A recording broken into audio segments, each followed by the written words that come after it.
പല പ്രാവശ്യം പട്ടിണി കിടന്നിട്ടുണ്ട്. അത് ശാരീരികമായ ആഹാരത്തിന് പട്ടിണിയായിരുന്നു, ആത്മീയ ആഹാരത്തിന് ഒരു കുറവുമില്ലായിരുന്നു. എന്നെ ആത്മീയമായി പഠിപ്പിക്കുവാൻ ഞങ്ങളെ കുഞ്ഞുങ്ങൾ, എൻ്റെ മകൻ മരണത്തോളമായിട്ടുണ്ട്, വിശപ്പുകൊണ്ട് മരണത്തോളമായിട്ടുണ്ട്, 3 ദിവസം ആഹാരം കിട്ടാതെ. അതും ആത്മീയമായ കാര്യങ്ങൾക്ക് വേണ്ടിയാണ് ദൈവം ക്രമീകരിക്കുന്നപ്പോൾ ആ കാര്യം കൂടെ ഞാൻ പറയാപ്പോൾ നിങ്ങൾക്ക്, ഞാൻ ഉദംപൂർ ഗഡിയിൽ കർത്താവിൻ്റെ വേല ചെയ്യുകയാണ്. ഒരു ദിവസം ആഹാരമൊന്നുമില്ല. 2 മക്കളുണ്ട്, സ്കൂളിൽ പോകാൻ കഴിയുന്നില്ല. 2ാമത്തെ ദിവസം ഒരു ആഹാരമില്ല. ആഹാരം എന്ന് പറഞ്ഞാൽ വെള്ളമില്ല, ഒന്നുമില്ല. വെള്ളമുണ്ട്, പച്ചവെള്ളമല്ലാതെ പാലോ ചായ ഒന്നുമില്ല. 3ാമത്തെ ദിവസം ഒന്നുമില്ല. 3ാമത്തെ ദിവസം വൈകിട്ട് 11 മകൻ കരഞ്ഞ് അവൻ്റെ നാക്ക് അണ്ണാക്കോട് വറ്റി പപ്പ നാളെ ആഹാരം വരുമോയെന്ന് പോലെ ഉഴപ്പി പറഞ്ഞു. മയങ്ങി ഞാൻ കടന്നു. അപ്പോൾ ഞാൻ അവൻ്റെ തലയിൽ കൈവച്ച്, കർത്താവേ, ഈ പ്രിയ മകൻ ഇങ്ങനെ വിശപ്പുകൊണ്ട് മരിക്കുവാൻ നീ അനുവദിക്കുകയാണെങ്കിൽ ഞാൻ നിനക്ക് സ്തോത്രം ചെയ്യുന്നു. ജമ്മു കാശ്മീരിൽ നിന്ന് നീ ആത്മാക്കളെ തരയണമേ എന്ന് പ്രാർത്ഥിപ്പാനിടയായി. നാളെ ഇവനെ അടക്കുകയാണെങ്കിൽ സന്തോഷത്തോടെ ഇത് ഞാൻ കൃപ തരണമെന്ന് പറഞ്ഞു. വെളുപ്പിന് 4 മണിയായപ്പോൾ ഞങ്ങൾ താമസിക്കുന്ന വീടിൻ്റെ കതക് മുട്ടുകയാണ്. അപ്പോൾ കറന്ന് ചെയ്ത് നോക്കിയപ്പോൾ അവിടുന്ന് 3-4 കിലോമീറ്റർ ദൂരെയുള്ളതായ ഹിന്ദു ബ്രാഹ്മൺ പൂജാരി, പാസ്റ്ററല്ല, വിശ്വാസിയല്ല, ദൈവമക്കളല്ല, ഹിന്ദു ബ്രാഹ്മൺ പൂജാരി. അദ്ദേഹത്തോട് 1 മാസം മുൻപ് ഞാനിങ്ങനെ സുവിശേഷം ഇതുകൊണ്ട് പറഞ്ഞതുണ്ട്. അപ്പോൾ അദ്ദേഹം ബാഗ് നിറയെ അരിയും കഴിക്കാനുള്ള ആഹാരവും സബ്ജിയും എല്ലാം കൊണ്ടുവന്നിരിക്കുക. ഞാൻ ചോദിച്ചു, പൂജാരി ഇപ്പോഴെന്തിനായി വന്നേ? പറഞ്ഞു, ഇത് ഇന്ന് വർഷത്തിൻ്റെ ആരംഭമാണ്. അപ്പോൾ ഞങ്ങളുടെ അവിടെ ഉള്ളവരെല്ലാം ക്ഷേത്രത്തിൽ 1 മണി മുതൽ അവരുടെ ആഹാരങ്ങൾ അരിയും ഗോതമ്പൊക്കെ കൊണ്ടുവന്ന് ഞങ്ങളുടെ ദേവതയ്ക്ക് അർപ്പിച്ചതിന് ശേഷം മാത്രമേ അവർ ആഹാരം പാചകം ചെയ്യത്തുള്ളൂ. അതുകൊണ്ട് എല്ലാവരും 1 മണി മുതൽ വന്നുകൊണ്ടിരിക്കുകയാണ്. അങ്ങനെ ഞാൻ ഓരോരുത്തരുടെ പൂജ ഇങ്ങനെ സ്വീകരിച്ച് ഇത് ചെയ്തുകൊണ്ടിരിക്കുമ്പോൾ എൻ്റെ ഹൃദയത്തിൽ പറയുന്നു, നിനക്കിത് കൊണ്ടുതരണം പെട്ടെന്ന് നിങ്ങളുടെ വീട്ടിൽ. ഞാൻ ബാഗിൽ അതെല്ലാം കൂടി എടുത്തുകൊണ്ട് വന്ന എല്ലാ സാധനങ്ങളും അതിനകത്തുണ്ട്. പിന്നെ എൻ്റെ ഭാര്യ എഴുന്നേറ്റ് ആഹാരം ഉണ്ടാക്കി കൊടുക്കാനിടയായി. ആ മകൻ ഇന്ന് കർത്താവിൻ്റെ വേല വിശ്വാസത്താൽ മധ്യപ്രദേശ് ചെയ്തുകൊണ്ടിരിക്കുന്നു. ഞാൻ പറഞ്ഞത്, ഞങ്ങൾക്ക് ആഹാരം കൊണ്ടുവന്നൊരു വിശ്വാസിയല്ല, ഞങ്ങൾ പട്ടിണി കിടക്കുന്നെന്ന് അവനറിഞ്ഞുകൂടാ. ഞങ്ങളുടെ ദൈവം, നിങ്ങളുടെയും ദൈവം ബ്രാഹ്മണ പൂജാരിയോട് പറഞ്ഞു എന്ത് ചെയ്യാൻ, കൊടുക്കാൻ. ബാഗ് നിറച്ച്. ഞാൻ ഒരു സംഭവം പറഞ്ഞു, അങ്ങനെ എത്ര സംഭവങ്ങൾ പറയുന്നുണ്ട്. അങ്ങനെ അനുഭവത്തോടെയാണ് പറയുന്നത്. നമ്മൾ ചോദിക്കുന്നതിന് മുൻപേ നമ്മുടെ പിതാവ് സകലതും അറിയുന്നു. അപ്പോൾ ഈ കാര്യങ്ങൾ മനസ്സിലാക്കാതെ ഇരുന്നാൽ നമ്മൾ വെപ്രാളപ്പെട്ട്, ഇന്ന് പല ദൈവമക്കളുടെയും ചിന്ത എങ്ങനെയാണെന്നറിയാമോ? എങ്ങനെയെങ്കിലും അങ്ങ് കഷ്ടപ്പെട്ട് ക്രൂശ് വായിച്ച് അങ്ങ് സ്വർഗത്തിൽ അങ്ങ് കയറിയാൽ മതി, എങ്ങനെയെങ്കിലും അങ്ങ് വല്ല വിധത്തിലും കഷ്ടതയോ പ്രയാസങ്ങളോ ഓരോന്നൊക്കെ അങ്ങ് സഹിച്ചിട്ട് വല്ല വിധത്തിലും അങ്ങ് സ്വർഗത്തിലങ്ങ് കയറി ചെന്നാൽ മതി എന്നുള്ളൊരു ചിന്തയാണ്. പ്രിയമുള്ളവരെ, അങ്ങനെയല്ല. നമ്മുടെ പിതാവ്, നമ്മെ ഓരോരുത്തരെയും അറിയുന്നവനായ പിതാവ് നമുക്ക് വേണ്ടി തൻ്റെ പുത്രനെ എന്തു ചെയ്തു? ഈ ലോകത്തിലേക്ക് അയച്ചു. തൻ്റെ പുത്രനെ അയച്ച് നമ്മുടെ പാപം എല്ലാം അവൻ്റെ മേൽ വഹിച്ച് നമ്മൾക്ക് വേണ്ടി വഴിയൊരുക്കിയിട്ട് ദൈവം എന്താണ് ചെയ്തത്? ആ കാര്യം വായിച്ചിട്ട് ഇന്ന് അവസാനിപ്പിക്കാം. 1 പത്രോസ് 1:23 വായിച്ചാൽ. 1 പത്രോസ് 1:23. 1 പത്രോസ് 1:23. കെടുന്ന ബീജത്താലല്ല, കെടാത്തതിനാൽ ജീവനും നിലനിൽക്കുന്നതുമായ ദൈവവചനത്താൽ തന്നെ നിങ്ങൾ വീണ്ടും ജനിച്ചിരിക്കുന്നു. പ്രിയമുള്ളവരെ, ഫസ്റ്റ് പീറ്റർ ചാപ്റ്റർ 1:23, പല പത്രോസ് 23. പ്രിയമുള്ളവരെ, ശ്രദ്ധിക്കണം. ആദ്യത്തെ മനുഷ്യൻ മണ്ണിനാൽ സൃഷ്ടിക്കപ്പെട്ടു. അതിനുശേഷം നമ്മിലൊരു പുതു മനുഷ്യൻ വചനത്താൽ സൃഷ്ടിക്കപ്പെടുന്നു. മനസ്സിലായോ ഞാൻ പറഞ്ഞത്? വചനത്താൽ സൃഷ്ടിക്കപ്പെട്ട മനുഷ്യനും ഇന്ന് മണ്ണിൻ്റെ പുറകെയാണ് പോകുന്നത്. അതാണ് ഏറ്റവും ദുഃഖം. മണ്ണിനാൽ സൃഷ്ടിക്കപ്പെട്ട മനുഷ്യൻ മണ്ണിൻ്റെ പുറകെ പോകുന്ന സാരമില്ല. ദൈവവചനത്താൽ സൃഷ്ടിക്കപ്പെട്ട മനുഷ്യനും ഇന്ന് ഏതിൻ്റെ പുറകെയാണ് പോകുന്നത്? പറഞ്ഞാൽ ഏതിൻ്റെ പുറകെ? ചിന്ത ഏതിൻ്റെ പുറകെയാ? മണ്ണേ മണ്ണേ മണ്ണേ മണ്ണേ മണ്ണേ.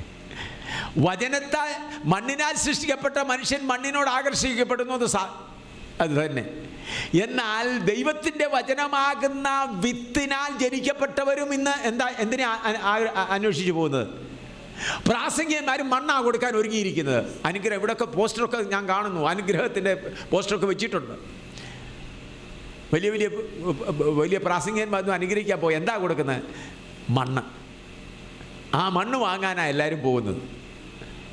ആ ആൾക്കൂട്ടം ഇന്നിവിടെ ഒരു മണ്ണ് കൊടുക്കുന്ന അനുഗ്രഹമായിരുന്നെങ്കിൽ ഇവിടെ ഈ സ്ഥലം ഇവിടെ എങ്ങും എനിക്ക് നിൽക്കാൻ പോലും സ്ഥലം കാണത്തില്ലായിരുന്നു. ഈ താഴെ ഗ്രൗണ്ട് മുഴുവനും ആളുകൾ നിറഞ്ഞു തരുന്നതിന് പറയുമായിരുന്നു, ഇവിടെ ആണോ ഇത്ര വലിയ മീറ്റിംഗ് ഒരുക്കുന്നതെന്ന് പറയുന്നത്. ഇതിപ്പം വചനം വേണ്ടിയ കുറച്ച് പേരെ വരുമെന്ന് ഞങ്ങൾക്കറിയാം. അതുകൊണ്ട് ഈ സ്ഥലം ഒരുക്കിയത് നന്നായി. കർത്താവിന് സ്തോത്രം. വചനം വേണ്ടിയവരെ അധികം പേരില്ല. എല്ലാവർക്കും എന്താ വേണ്ടത്? മണ്ണ്.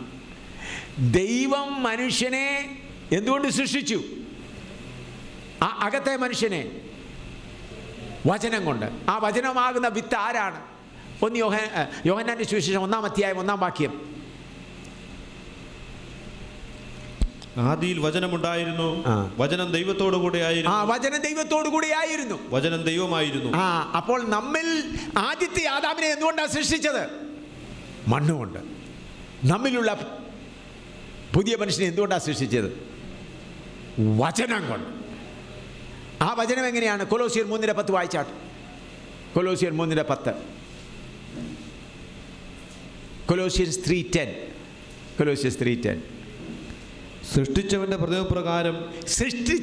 പ്രതിമപ്രകാരം പരിജ്ഞാനത്തിനായി പുതുക്കം പ്രാപിക്കുന്ന പുതിയ മനുഷ്യനെ ധരിച്ചിരിക്കുന്നു. അപ്പോൾ നമ്മിൽ വചനത്താൽ സൃഷ്ടിക്കപ്പെട്ട മനുഷ്യൻ എങ്ങനെയുള്ളവനാണ്?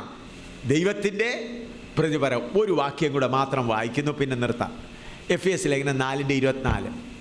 എഫേസ്യർ 4:24. എഫേഷ്യൻസ് 4:24. സത്യത്തിന്റെ ഫലമായ നീതിയിലും വിശുദ്ധിയിലും ദൈവാനുരൂപമായി സൃഷ്ടിക്കപ്പെട്ട പുതുമനുഷ്യനെ ധരിച്ചുകൊള്ളുവീൻ. പ്രിയമുള്ളവരെ, ആദ്യമേ മനുഷ്യൻ മണ്ണിനാൽ സൃഷ്ടിക്കപ്പെട്ടു. ഇപ്പോൾ നമ്മൾ സൃഷ്ടിക്കപ്പെട്ടിരിക്കുന്ന അകത്തെ മനുഷ്യൻ ഏതിനാലാണ്? വചനത്താൽ. അവൻ ദൈവസ്വരൂപത്തിൽ സൃഷ്ടിക്കപ്പെട്ടു, പൂർണ്ണ നീതിയിലും വിശുദ്ധിയിലും. അങ്ങനെ വചനത്താൽ സൃഷ്ടിക്കപ്പെട്ട മനുഷ്യൻ മണ്ണിൻ്റെ പുറകെ പോയാൽ പിന്നെ അവിടെ ചെല്ലുമോ? പറഞ്ഞാൽ ആ പുതിയ യെരൂശലേമിൽ ചെല്ലുമോ? ഇല്ല. എന്നാൽ ഇന്ന് സാത്താൻ അനേക പ്രാസംഗികരെ കൊണ്ട് ജനത്തെ വഞ്ചിപ്പിക്കുന്നത് എന്താണ്? മണ്ണിൻ്റെ അനുഗ്രഹം, മണ്ണിൻ്റെ അനുഗ്രഹം. വാ, അവിടെ ഞാൻ അഡ്വർടൈസ്മെൻറ്റ് വായിച്ചു. കടമുണ്ടെങ്കിൽ വാ. അവിടെ വലിയ പോസ്റ്റ് വെച്ചിട്ടുണ്ട്. എന്താ കടക്കാരും പ്രയാസമുള്ളവരെയും എല്ലാം വിളിക്കുന്നുണ്ട്. ദൈവത്തിൻ്റെ ജനത്തെ വഞ്ചിക്കുന്ന വഞ്ചക സാത്താന്മാർ, വഞ്ചിക്കുന്നവർ, ജനത്തെ നാശത്തിലേക്ക് കൊണ്ടുപോകുന്നവർ, സ്വർഗീയന്റെ പ്രതിമയായി ആളുകളെ രൂപാന്തരപ്പെടുത്തുന്നതിന് പകരം മണ്ണ്. എന്ത് അന്യായമാണിന്ന് കുന്നംകുളത്ത് നടക്കുന്നത്.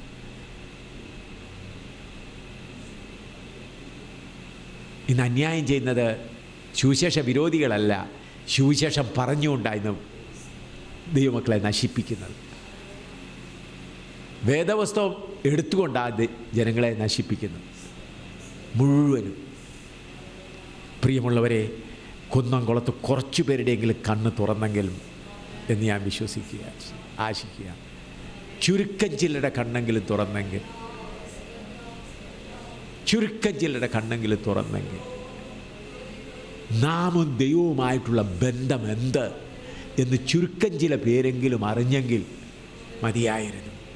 പിന്നെ അവരിൽ നിന്ന് മറ്റുള്ളവരിലേക്ക് അത് പകരപ്പെടുവാനിടയാകുമായിരുന്നു. പ്രിയമുള്ളവരെ, ദൈവം നമ്മെക്കുറിച്ച് ലോകസ്ഥാപനത്തിന് മുൻപേ പ്ലാനിട്ടതാണ്. ആദ്യ മനുഷ്യൻ പാപം ചെയ്തു. എന്നാൽ അവനെ ഉദ്ധരിപ്പാൻ ദൈവം തൻ്റെ പുത്രനെ അയച്ചു. അത് കഴിഞ്ഞിട്ട് ആത്മീക മനുഷ്യൻ്റെ ആരംഭമുണ്ടായി. ആത്മീയ മനുഷ്യൻ എങ്ങനെയാണ് നമ്മിൽ വന്നത്? നമ്മുടെ പാപങ്ങളെ ഏറ്റുപറഞ്ഞപ്പോൾ നമ്മിലൊരു പുതുമനുഷ്യൻ ജനിപ്പാനിടയായി. അപ്പോൾ ഒരു ദൈവമക്കളിൽ അകത്തെ മനുഷ്യനുണ്ട്, പുറത്തെ മനുഷ്യനുണ്ട്.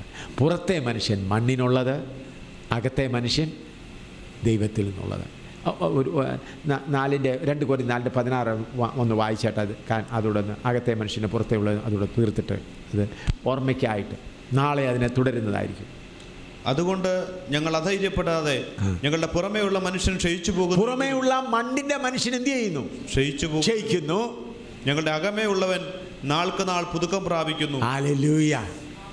അകമേ ഉള്ളവൻ വചനത്താൽ സൃഷ്ടിക്കപ്പെട്ടവനാ. അവൻ മണ്ണുകൊണ്ട് സൃഷ്ടിക്കപ്പെട്ടവനല്ല. അവൻ ഈ മണ്ണൊന്നും വേണ്ട. അവന് വേണ്ടിയത് സ്വർഗീയമാണ്. എന്നാൽ ഇന്നത്തെ പ്രാസംഗികന്മാർ ജനത്തെ നശിപ്പിക്കുകയാണ്. അവർക്ക് പണം വേണം, അവർക്ക് പേര് വേണം. എങ്ങനെ കയറിയാലും ഈ കള്ളക്കടത്തുകാരെ ദൈവം പിടിക്കാനുള്ള സമയം അടുത്ത് വരുന്നുണ്ട്. ഇന്ത്യയിൽ ഇപ്പോൾ എല്ലാം ബ്ലാക്ക് മണി സ്വിസ് ബാങ്കിലിട്ട് പോലെ പെന്തക്കോസ് പ്രാസംഗികരായി ഒരുപാട് കള്ളനാണയക്കാരുണ്ട്. ഇവരെല്ലാം പിടിക്കാനുള്ള ദിവസങ്ങൾ അടുത്ത് വരിക. ഈ കള്ളനാണയ ബിസിനസ് നടത്തുന്ന ഒരുപാട് പേര് ദൈവജനത്തിന് വേണ്ടി ആത്മീയം കൊടുക്കുന്നില്ല. മണ്ണ് അനുഗ്രഹം. വചനം കൊടുത്തവരുടെ കണ്ണ് തുറപ്പിക്കാതെ പറഞ്ഞു അനുഗ്രഹം കാണുമ്പോൾ നിങ്ങൾ വിചാരിക്കും ഇവരെല്ലാം ദൈവത്താൽ, ഇവരെല്ലാം സാത്താന്റെ അഭിഷിക്തർ. എല്ലായിടത്തും പരസ്യമായി പറയണവരെ വെല്ലുവിളിക്കുകയാണ്, വെല്ലുവിളിച്ച് പറയുകയാണ്. ഇവിടെ ഇപ്പോണ്ട് സുരേഷ് ബാബു എന്ന് പറയുന്ന ഒരു കള്ളക്കടത്തുകാരൻ തന്നെ, ദൈവജനത്തെ വഞ്ചിക്കുന്ന മോഷ്ടാവ്. ഇനി ഞാൻ ഇവരെല്ലാം പേര് പറയാൻ പോവുകയാണ്. ഒരുത്തരെയും വിടുകയില്ല. കാരണം ദൈവജനത്തെ ഇത്ര വഞ്ചിച്ച് നശിപ്പിച്ച് പ്രത്യാശയില്ലാത്തവരാക്കി തീർത്തിരിക്കുകയാണ്. നിങ്ങൾക്ക് വിഷവുമായി നിങ്ങളെല്ലാം കൂടെ എന്നെ അടിക്കാൻ വന്നാലും ഞാൻ സത്യം പറയാതെ പോകുകയില്ല. കാരണം നിങ്ങളെ നശിപ്പിക്കുന്ന നാശം ഞാൻ കാണുന്നു. ദൈവജനത്തെ വഞ്ചിക്കുന്ന വഞ്ചന ഞാൻ കാണും. ആത്മീയന് മണ്ണാ കൊടുക്കുന്നത്. ആത്മീയരായവർ ആത്മീയമായ മണ്ണിനു വേണ്ടി ഇതിൻ്റെ ഇടയ്ക്ക് നിന്ന് 2-3 പേരെങ്കിലും ആത്മീയത്തെ ആഗ്രഹിച്ചു വന്നാൽ മതിയായിരുന്നു. പിന്നെ ഇവിടെ തീ കത്തും. ഈ കള്ളന്മാരെല്ലാം ഓടി ഒളിക്കും.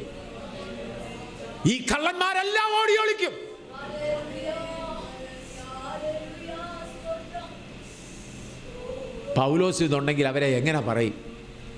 കർത്താവ് ഇവിടുണ്ടെങ്കിൽ അവരെ എങ്ങനെ വിളിക്കും? ഞാൻ പറയുമ്പോൾ എന്താ കർത്താവ് പറഞ്ഞ സർപ്പസന്തതികളെ എന്നാണ് പറഞ്ഞത്. ആത്മീയ മനുഷ്യൻ ആത്മീയം കൊടുക്കുന്നതിന് പകരം ഭൗതികം കൊടുത്ത് അവനെ നശിപ്പിക്കുക.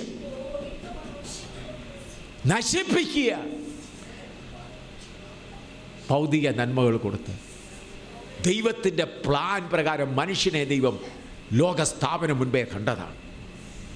അതിനുവേണ്ടി ഒരു ജനം ഒരുങ്ങുക തന്നെ ചെയ്യും. ഈ കുന്നംകുളത്തു നിന്നും ഒരു ചെറിയ കുറഞ്ഞ ശേഷിപ്പ് പറന്നു പോകാൻ ഒരുങ്ങും. ഈ കുന്നംകുളത്തു നിന്നും ഒരുങ്ങും.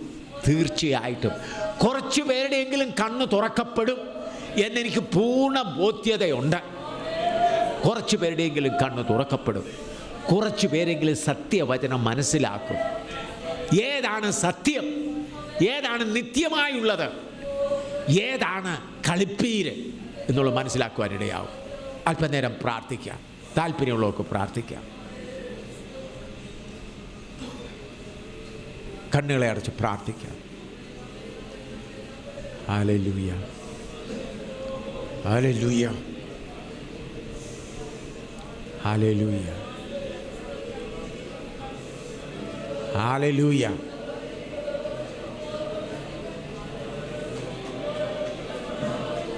ആത്മാവിൽ ബോധ്യമുള്ള ഒരു ശക്തിയോടെ എഴുന്നേൽക്കട്ടെ.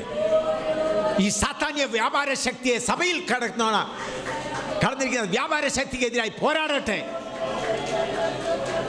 कलीसिया के अंदर घुसा हुआ दूसरे आत्मा का शक्ति के खिलाफ लड़े।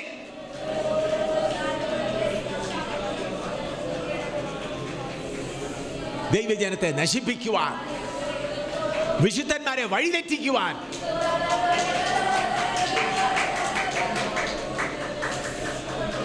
വിശുദ്ധന്മാരെ ലക്ഷ്യത്തിൽ നിന്ന് വഴിതെറ്റിക്കുവാൻ, ആത്മീയരെ ജഡീയരാക്കുവാൻ സാത്താന്യ ശക്തി വ്യാപരിച്ചുകൊണ്ടിരിക്കുകയാണ്.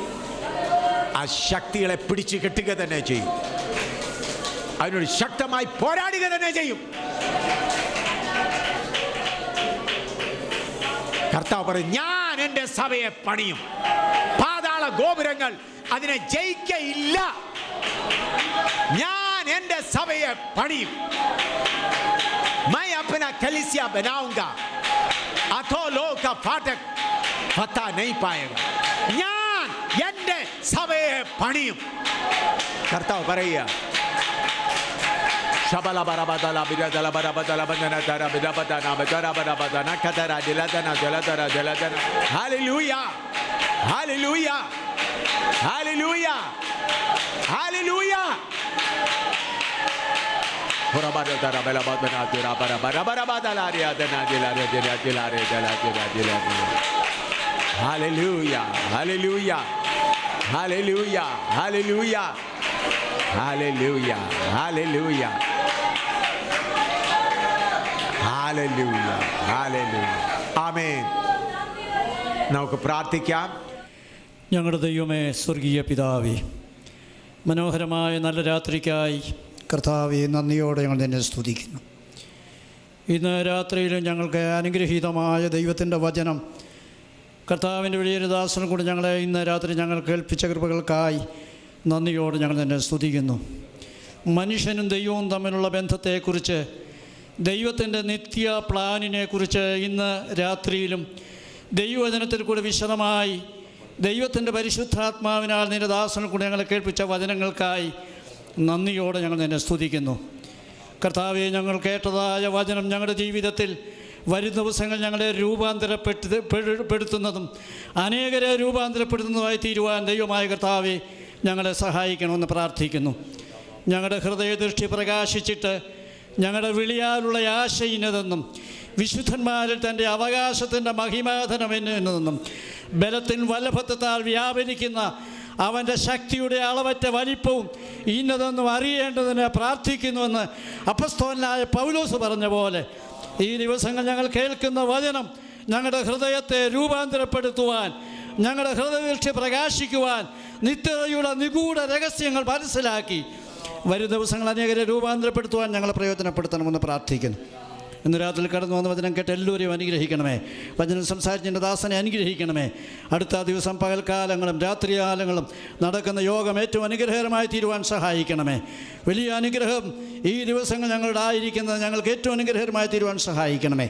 അനുഗ്രഹത്തോടെ ഞങ്ങളെ അയക്കണമേ. യേശു ക്രിസ്തുവിൻ്റെ വലിയൊരു നാമത്തിൽ അപേക്ഷിക്കുന്നതിലൂടെ കേൾക്കണമേ. കർത്താവായ യേശു ക്രിസ്തുവിൻ്റെ കൃപയും പിതാവായ ദൈവത്തിൻ്റെ സ്നേഹവും ആശ്വസിപ്പിക്കുന്ന പരിശുദ്ധാത്മാവിൻ്റെ കൂട്ടായ്മയും നാം എല്ലാവരോടും ഭൂലോകമെങ്ങുമുള്ള സകല വിശുദ്ധന്മാരോടും ഇപ്പോഴും എപ്പോഴും ഉണ്ടായിരിക്കുമാറാകട്ടെ. കർത്താവായ യേശു ക്രിസ്തു മുഖാന്തരം ജയം നൽകിയ ദൈവത്തെ സ്തുതിക്കാം. ഹല്ലേലൂയ, ഹല്ലേലൂയ, ഹല്ലേലൂയ. ആമേൻ. കർത്താവായ യേശുവേ, വേഗം വരണം.